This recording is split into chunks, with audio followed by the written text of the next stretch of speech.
उत्तर प्रदेश के सीएम योगी आदित्यनाथ ने कहा है कि भारत के अंदर प्रभु श्री राम और श्री कृष्ण की परंपरा रहेगी।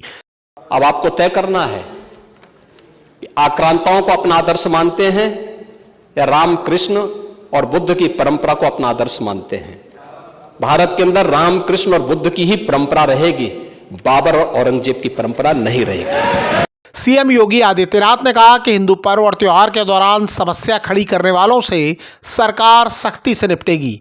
उन्होंने याद दिलाया कि प्रदेश के अंदर मुस्लिम या किसी अन्य मत और मजहब से जुड़े पर्व और त्योहार के दौरान कोई समस्या नहीं होती।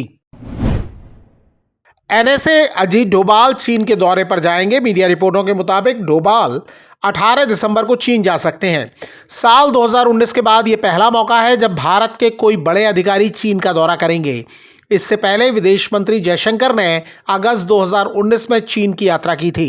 रिपोर्टों के मुताबिक डोभाल चीन के विदेश मंत्री वांग यी के साथ सीमा विवाद से जुड़े मुद्दों के समाधान पर बातचीत करेंगे।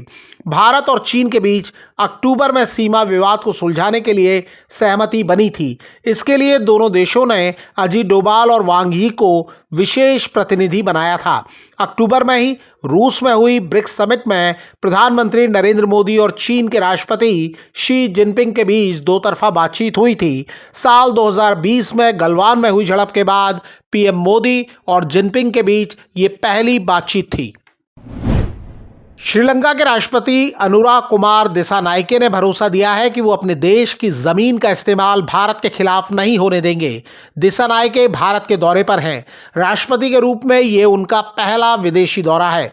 उन्होंने प्रधानमंत्री नरेंद्र मोदी से मुलाकात के दौरान भारत से मिलने वाली मदद के लिए शुक्रिया कहा। रिपोर्टों के मुताबिक श्रीलंका के राष्ट्रपति दिसानायके ने कहा कि श्रीलंका भारत की मदद से आगे बढ़ेगा और भारत का समर्थन करता रहेगा। उन्होंने 2 साल पहले श्रीलंका के आर्थिक संकट का जिक्र करते हुए कहा कि भारत ने उस दलदल से निकलने में श्रीलंका की बहुत मदद की। कांग्रेस के सहयोगी दल ईवीएम को लेकर उसे लगातार नसीहत दे रहे हैं। पश्चिम बंगाल की सत्ताधारी टीएमसी के सांसद अभिषेक बनर्जी ने ईवीएम पर कांग्रेस के आरोपों को खारिज किया है। अभिषेक बनर्जी पश्चिम बंगाल की सीएम ममता बनर्जी के भतीजे हैं। उन्होंने कहा कि जो लोग ईवीएम पर संदेह करते हैं उन्हें यह दिखाना चाहिए कि इस मशीन को कैसे हैक किया जा सकता है। अभिषेक बनर्जी ने कहा कि बेतुकी बयानबाजी से कुछ हासिल नहीं होगा। इसके पहले जम्मू कश्मीर के सीएम उमर अब्दुल्ला भी कांग्रेस को ऐसी ही नसीहत दे चुके हैं।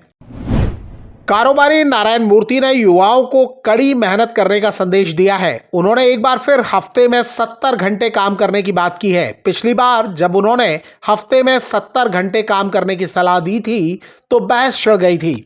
कई लोगों ने सवाल उठाया था कि ऐसा करने से स्वास्थ्य पर असर हो सकता है।